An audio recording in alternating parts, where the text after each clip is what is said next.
Mes beaux amis, je voudrais profiter de la tribune qui m'est offerte pour lancer un cri d'alerte suite aux élections européennes de dimanche dernier. Non, ne vous cachez pas derrière votre petit doigt, vous savez très bien que la situation est grave. Regardez, les chiffres sont accablants. Moins de 6% pour la droite républicaine.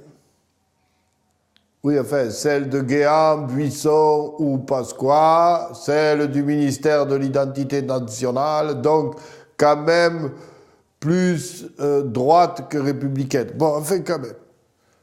Tout juste 14% pour la gauche modérée.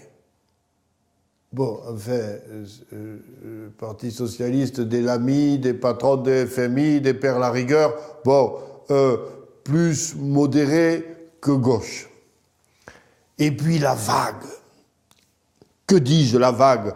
Le raz-de-marée, le tsunami, 74% des voix exprimées qui se portent sur l'extrême gauche et les écologistes.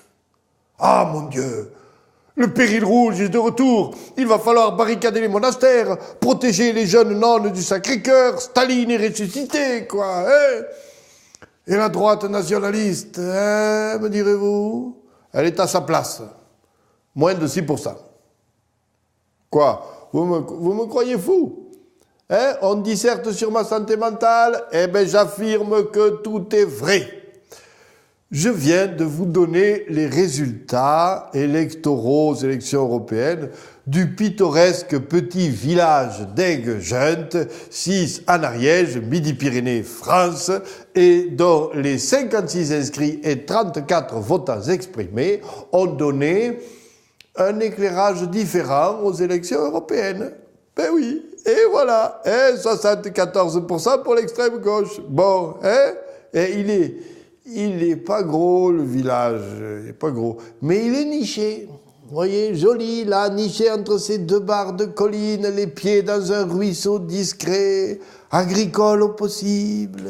Hey, l'image douce de la France profonde. Celle que d'aucuns voudraient voir comme le symbole du repli identitaire et du rejet de l'autre. Eh ben, c'est raté. Voilà. Hein? Aigues-Juntes vote incurablement à gauche de la gauche et par son horizon de rouge et de vert. Alors j'en appelle donc aux fils de Jaurès, Quède et René Dumont qui veulent entrer en résistance, qui laissent tomber la fameuse ceinture rouge de Paris, hein, oubliez les villes communistes du 93, ne perdez pas votre temps dans les corons du Nord, non.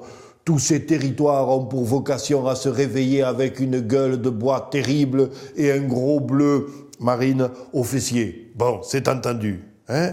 Mais il reste un territoire sûr, un village gaulois où tout reste possible et où les habitants ont une potion magique à base de rouge, lequel s'améliore d'ailleurs chaque année dans le coin. Bon. À partir de là, il ne restera plus qu'à augmenter la population du village jusqu'à ce qu'elle représente une majorité en France, puis en Europe. Bon, c'est peut-être là que le bas blesse quand même, parce que je suis pas certain qu'il y ait suffisamment de place. Voilà, c'est quand même petit, Aigues-Juntes, c'est petit, hein, bon voilà. Hein?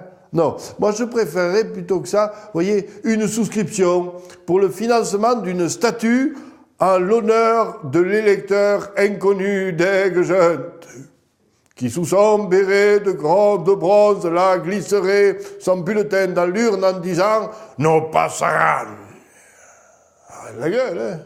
Et comme ça, plus tard, bien plus tard, après une histoire qui reste à écrire, nos enfants et nos petits-enfants se souviendraient que tout est parti de ce village endormi, là, dans un repli des collines, et que nous nous souvenions que l'histoire n'est pas encore écrite.